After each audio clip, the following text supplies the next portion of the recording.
കുടക് കൂട്ടക്കൊലക്കേസിലെ കൂടുതൽ വിവരങ്ങൾ പുറത്ത്. വിവാഹശേഷം പ്രതി ഗിരീഷും ഭാര്യ നാഗിയും തമ്മിൽ നിരന്തരം പ്രശ്നങ്ങളുണ്ടായിരുന്നുവെന്ന് അയൽക്കാരുടെ മൊഴി പുറത്തുവരികയാണ്. കൊലപാതകം നടന്ന ദിവസം താമസിക്കുന്ന സ്ഥലത്തെ കാപ്പി വിൽക്കുന്നതിനെ ചൊല്ലി ഇരുവരും തമ്മിൽ തർക്കമുണ്ടായി. ഇത് പിന്നീട് കൂട്ടക്കൊലയിൽ കലാശിക്കുകയായിരുന്നു. കൂടുതൽ വിവരങ്ങളുമായി കെ ബി ശ്രീധരൻ ചേരുന്നുണ്ട്. ശ്രീധരൻ, ഒരു അരുംകൊലയുടെ വാർത്തയാണ് നമ്മൾ കേട്ടത്. ഒരു കുടുംബത്തിലെ കുട്ടികളെ അടക്കമുള്ള ആളുകളെയാണ് കൊന്നു തള്ളിയിരിക്കുന്നത്.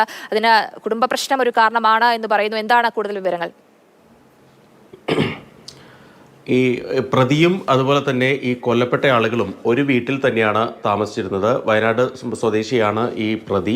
ഇയാൾ കുറച്ചു കാലം മുൻപാണ് ഈ കൊല്ലപ്പെട്ട നാഗി എന്നുള്ള ഈ യുവതിയെ വിവാഹം കഴിക്കുന്നത്. ഇവരുടെ മൂന്നാം വിവാഹമായിരുന്നു ഇത്. ഈ വിവാഹം കഴിഞ്ഞ് വലിയ താമസമില്ലാതെ ഇരുവരും തമ്മിൽ വലിയ കുടുംബ പ്രശ്നങ്ങൾ ഉണ്ടായിരുന്നു എന്നാണ് അയൽക്കാരൊക്കെ മൊഴി നൽകിയിരിക്കുന്നത്. ഏതായാലും 2 മാസം മുൻപ് ഈ പ്രശ്നങ്ങൾ പറഞ്ഞു തീർക്കാൻ എന്നുള്ള രീതിയിൽ ഇയാൾ ഈ വീട്ടിലേക്ക് തിരിച്ചു വരികയും താമസം തുടങ്ങുകയും ചെയ്തു. പലപ്പോഴും മദ്യപിച്ച് പ്രശ്നങ്ങൾ ഉണ്ടാക്കുന്ന ഒരു സ്വഭാവം ഈ പ്രതി ഗിരീഷിനുണ്ടായിരുന്നു എന്നാണ് പോലീസ് പറയുന്നത്. അയൽക്കാർ അങ്ങനെ മൊഴി നൽകിയിട്ടുമുണ്ട്.